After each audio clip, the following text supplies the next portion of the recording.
¿Qué tiene que ver la sangre con el equilibrio ácido-básico? Eso sí no digo absolutamente nada, ustedes me lo tienen que decir todo lo que tiene que ver la sangre con el equilibrio. A ver, con el equilibrio ácido-básico de la sangre, ¿qué tiene que ver?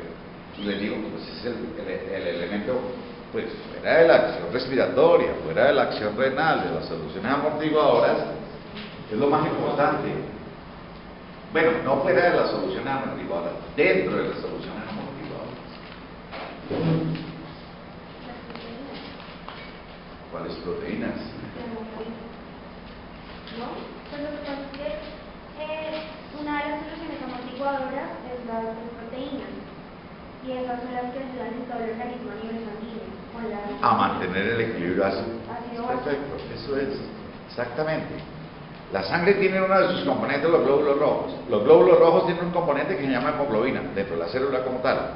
Y la hemoglobina es la solución amortiguadora de proteínas y está amortiguando el equilibrio ácido-básico en todo el organismo, ¿cierto? Entonces es la función que tiene que ver la sangre respecto a la acción del equilibrio ácido-básico.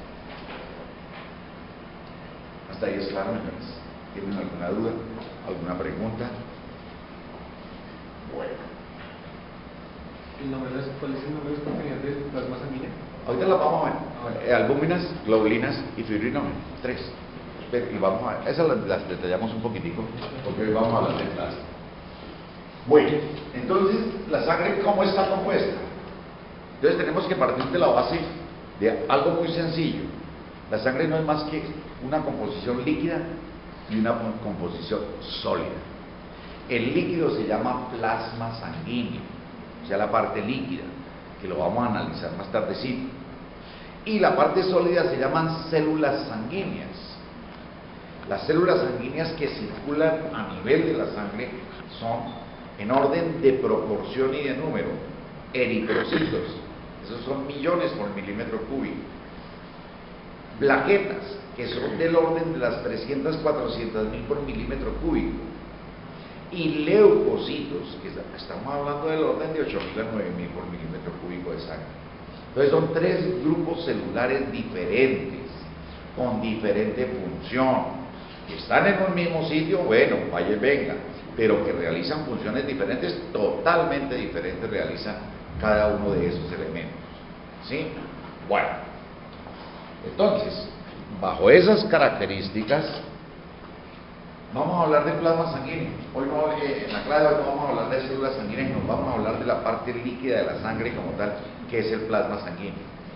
Y tenemos que tener en cuenta algo que de pronto es contradictorio. La parte líquida, yo la puedo dividir en que a su vez es líquida, pero también tiene una parte sólida.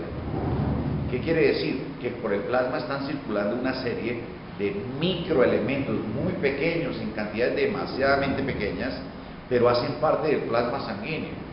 Entonces, si yo saco esos elementos del plasma sanguíneo sería pura agua, porque recuerden que es un agua, es un líquido, es líquido intersticial que se encuentra en esos vasos. Pero tenemos que analizar que a nivel del plasma sanguíneo hay una serie de elementos sólidos que tienen mucha importancia también, ¿cierto? Bueno, y ahí aparecen los elementos sólidos, no todos, porque pongamos acá, miren,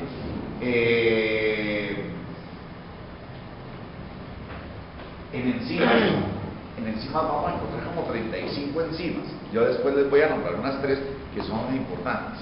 Pero entonces, de ese 100% que es el plasma, cojamos aproximadamente el 92% es agua. Y el 8-7% restante, digamos el 8, corresponde a esa parte sólida del plasma sanguíneo. ¿Sí? Esa parte sólida del plasma sanguíneo está compuesto, primero, proteínas plasmáticas, que abarcan el 7. ¿Sí? Ojo, abarcan el 7. Entonces no me caen en un 1% por ahí. ¿Para quién? Para enzimas, nitrógeno, glucósidos, ácidos orgánicos, cuerpos cetónicos, pigmentos, vitaminas, hormonas y sustancias inorgánicas. Con una salvedad, que hay elementos que en determinados momentos sí se encuentran en una proporción mayor, ¿cierto? Y esos elementos pueden ser ¿quién? Las hormonas. Cuando hay una liberación hormonal y que tiene que ser transportado, cuando hay cambios a nivel fisiológico hormonal en un individuo, pues los niveles hormonales tienen que aumentar. Entonces no vamos a hablar de una cantidad mínima, sino ya una cantidad muy notoria, pero con la condición de que eso es transitorio, ¿cierto? Mientras sucede un proceso, llamémoslo un proceso que se llame maduración ovular, o un proceso que se llame gestación, toda esa serie de características, entonces nos van a cambiar. Pero si no sucede nada de eso, todo eso ocupa una mínima proporción.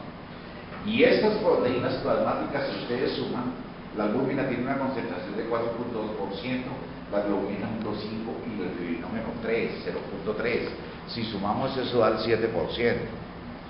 Este es un patrón, ojo, este es un patrón que tiene que ver con la distribución de las proteínas plasmáticas a nivel humano, porque los números en los animales me cambian, pero lo que no me cambia, ojo, lo que no me cambia es la proporción, ¿sí? Entonces me explico.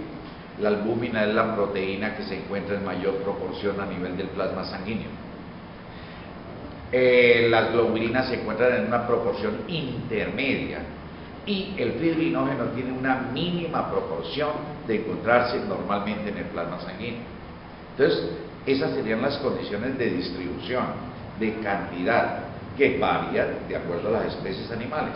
Entonces, a mí lo que me interesa es que tengan el concepto respecto a que una es más abundante, la otra se encuentra intermedia y la otra es muy poquitico lo que se encuentra a nivel del plasma sanguíneo. De toda esa serie de elementos, enzimas, nitrógeno, glucósidos, ácidos orgánicos, cuerpos cetónicos, todo eso, estamos hablando de trazas, no más, pequeñas cantidades, mínimas proporciones. Los minerales van de paso ¿a dónde?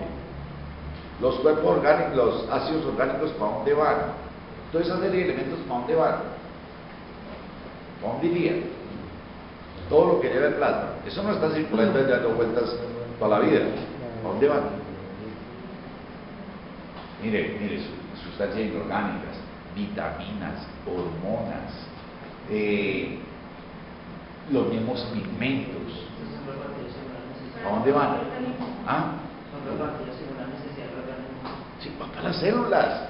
Es que ahí va los elementos orgánicos e inorgánicos que necesita una célula para su metabolismo. Y por eso les decía inicialmente que la sangre es la transportadora de ellos. Y la transportadora más exactamente es el plasma sanguíneo como tal, ¿cierto? Porque ya tenemos la diferenciación entre los dos. Bueno, este téngalo un poquito aparte, porque no tiene que ver con lo que vemos, con la parte que estoy mencionando de plasma, pero es para que tengan un concepto ustedes de diferenciación entre plasma sanguíneo y suero sanguíneo, ¿sí? Porque de pronto les aparece el término suero sanguíneo y ustedes quedan locos, ¿sí? Entonces, los dos, ojo, yo puedo definir el plasma sanguíneo como la parte líquida de la sangre, ojo, la parte líquida de la sangre sin coagularse, y el suero sanguíneo como la parte líquida de la sangre cuando la sangre se ha coagulado. ¿Es claro? ¿No es claro? Bueno, normalmente en un individuo la sangre tiene que circular bajo las condiciones de que no puede coagularse dentro de ningún vaso sanguíneo, en ningún vaso sanguíneo, porque eso es anormal, ¿sí? Entonces, eso es plasma sanguíneo, lo que está circulando normalmente en un individuo. El hecho, o una situación de sacar sangre, ¿sí?, y ponerla en un recipiente y no usar anticoagulante, entonces la sangre tiene la característica, ahí comienzan a actuar una proteína plasmática que es el fibrinógeno y una serie de fenómenos que se llaman coagulación sanguínea. La sangre se coagula y se coagula en una herida, se coagula si se saca en un recipiente, se coagula, ¿sí? Pero de ese coágulo, ¿sí?, no todo es sólido, permanece una parte líquida de ese coágulo y ese es el suero sanguíneo. Entonces, ¿qué sucedió? Una serie de factores que se encuentran inactivos dentro del plasma sanguíneo se activan y hacen un proceso. Y ese proceso tiende entonces a la coagulación. Pero una coagulación que la entendamos única y exclusivamente como una medida de protección respecto a los sitios donde se presenta una herida, donde hay un accidente, ¿cierto? Que la sangre sale del vaso como tal. Existen 4 factores de coagulación, no 4. Existen 12 factores de coagulación, pero se activan 3 de ellos y el fibrinógeno, que es una proteína plasmática, y se produce el proceso de coagulación, y ese sobrenadante, corresponde entonces al suero sanguíneo. Pero siempre que se presente una herida, las plaquetas actúan, y las plaquetas van y forman un tapón, y las plaquetas se destruyen para darle dureza a ese tapón. Y entonces cuando se destruyen liberan un componente que es un potente vasoconstrictor que se llama 5-hidroxitriptamina o serotonina.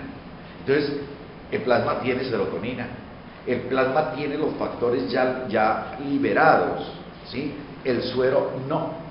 En el suero nunca van a encontrar 5-hidroxitriptamina, no, porque las plaquetas están circulando normalmente. Están los factores de coagulación, ahí están, pero están totalmente inactivos. Porque cuando se hace una reacción para la coagulación, tiene que venir una serie de reacciones en cadena que después la vamos a ver en otra oportunidad, ¿cierto? Entonces esos factores existen, van circulando, pero están totalmente inactivos, ¿cierto? Entonces era para que tuvieran ese concepto respecto a plasma y suero. Téngalo como algo aparte. Bien. Entonces, vean las funciones del plasma sanguíneo y miren las funciones de la sangre, compárenlas y vean que casi todas las características que presento son del plasma sanguíneo, ¿sí? ¿Por qué? Porque las de la sangre